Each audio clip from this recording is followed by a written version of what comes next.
क्या आप सोच सकते हैं, एक नर्स जो अपनी ड्यूटी पूरी ईमानदारी से करती हो, अपने परिवार के लिए जीती हो और सबके लिए एक मिसाल हो, उसके साथ दिन दहाड़े कुछ ऐसी घटना घट जाए जो कि आपको अंदर तक हिला कर रख दे। जी हाँ, मैं बात कर रहा हूँ एक ऐसी नर्स की जो कि बहुत ही सिंपल, केयरिंग और जो अपने परिवार के लिए जीती थी। लेकिन एक दिन उसके साथ ऐसी घटना घटी जिसे सुनने के बाद आप डेफिनेटली अंदर तक हिल जाएंगे। तो आइए बिना किसी देरी के वीडियो को शुरू करते हैं। ये कहानी है सविता की, एक 30 साल की महिला जो कि उत्तर प्रदेश के जलौन डिस्ट्रिक्ट के एक छोटे से गांव में रहती थी। सविता का नेचर बहुत ही सिंपल और बहुत ही ज्यादा केयरिंग था। इतना ही नहीं बल्कि उसके आस पड़ोस के लोग उसे दीदी कहते थे। दीदी इसलिए क्योंकि अगर कोई भी किसी भी मुसीबत में होता था तो सविता सबसे पहले उसकी मदद करने के लिए पहुंचती थी। क्योंकि वो सबके काम आती थी तो आस पड़ोस के लोग उसे दीदी बोलना शुरू कर दिया था।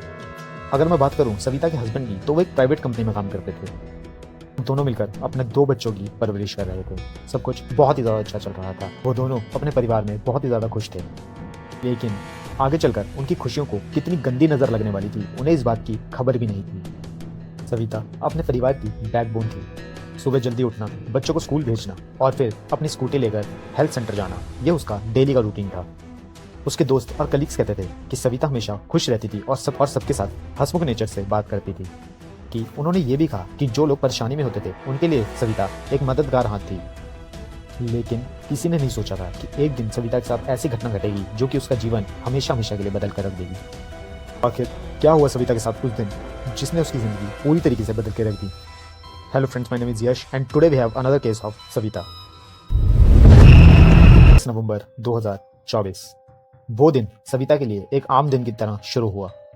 हर दिन की तरह सविता जल्दी उठी, अपने बच्चों को स्कूल भेजा और अपनी स्कूटी उठाकर अपनी ड्यूटी पर जा रही थी। लेकिन जिस गांव में सविता रहती थी उस गांव में एक चुरकी रोड आता है। चुरकी रोड एक ऐसा रोड है जो कि ज्यादातर सुनसान रहता है और उसी रास्ते से सविता अपने काम पर जाया करती थी। लेकिन सविता को इस बात की बिल्कुल भी खबर नहीं थी कि जिस रोड से वो रोज आया जाया करती है उसी रोड पे आज उसके साथ क्या होने वाला था।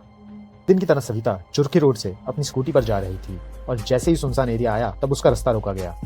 4 बाइक्स पर आए 8 लोग, जिनमें 2 औरतें और 6 लड़के थे, उसका पीछा कर रहे थे। उन्होंने सविता को जबरदस्ती रोकने की कोशिश की। जब वो सविता को खींचने में कामयाब हुए तब वो पास ही के एक जंगल में उसे खींच के ले गए। वहां उन दरिंदों ने सविता के हाथ पैर एक पेड़ से बांध दिए और उसके साथ जानवरों जैसी हरकतें की। पहले तो उन दरिंदों ने सविता के साथ मारपीट की और फिर उसका गैंगरेप कर दिया। अक्सर इंसान के सर पर जब शैतान सवार होता है तब वो दरिंदगी की सारी हदें पार कर देता है और इन लोगों ने भी कुछ ऐसा ही किया।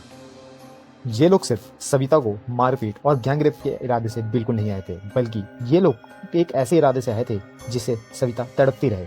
जिसके बाद ये लोग सिर्फ मारपीट और गैंगरेप तक ही सीमित नहीं रहे, बल्कि इन्होंने कुछ ऐसा किया जिसे सुनने से ही लोगों की रूह कांप उठे। दरिंदों ने सविता के प्राइवेट पार्ट में मिर्ची पाउडर भर दिया था और सविता की ऐसी हालत की थी जिसे कोई भी इंसान देख ले तो उसकी अंतरात्मा तक कांप जाती। जब सविता के साथ यह अन्याय हो रहा था तो उस बेचारी के पास सिर्फ चिल्लाने और चीखने के अलावा और कोई दूसरा रास्ता नहीं था।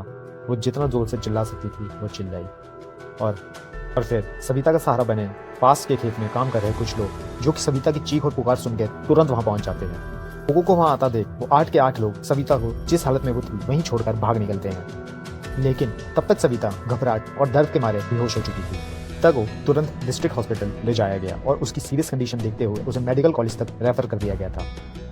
सविता का ट्रीटमेंट चला और जब सविता अपनी सेंसेस में तब उसने पुलिस को अपना स्टेटमेंट दिया जिसमें सविता ने उन सभी दरिंदों के चेहरे पर जाने। जिसके बाद पुलिस ने तुरंत 7 लोगों के खिलाफ केस दर्ज किया, जिनमें से अभी 2 लोग गिरफ्त में हैं और बाकियों की जांच जारी है। अब अगर मैं बात करूं तो आखिर ये सब हुआ क्यों, तो पुलिस इन्वेस्टिगेशन में पता चला कि सविता के पड़ोस में रहने वाली एक औरत को शक था कि उसके हस्बैंड का अफेयर सविता के साथ चल रहा है। हालांकि ये बात सिर्फ एक गलतफहमी थी, लेकिन उस औरत ने अपने रिश्तेदारों और दोस्तों के साथ मिलकर सविता के खिलाफ इतनी घटिया साजिश रच दी। उसी साजिश का अंजाम थी यह दर्दनाक घटना। अगर मैं आज के टाइम पे इस केस के स्टेटस की बात करूं तो पुलिस ने इन्वेस्टिगेशन को फास्ट ट्रैक पर लगा रखा है। सविता का मेडिकल टेस्ट हो चुका है और अभी लीगल प्रोसेस चल रहा है। हालांकि इस केस ने सोसाइटी में डर का और गुस्से का माहौल पैदा कर दिया है और लोग डिमांड कर रहे हैं कि इन क्रिमिनल्स को जल्द से सख्त सजा मिले। सविता की कहानी हमें ये सिखाती है कि सविता सबके लिए एक मिसाल है। इस तरह एक महिला अपने परिवार और ड्यूटी के बीच समानता बनाकर चलती है। लेकिन ऐसे हादसे ये सोचने पर मजबूर करते हैं कि क्या हम अपने आसपास की महिलाओं के लिए एक सुरक्षित माहौल बना पा रहे हैं। अगर आपको लगता है कि इस केस को हाईलाइट करना ज़रूरी है तो इस वीडियो को ज़्यादा से ज़्यादा शेयर कीजिए। मैं आपसे मिलता हूँ एक नए केस के साथ जल्द ही। धन्यवाद।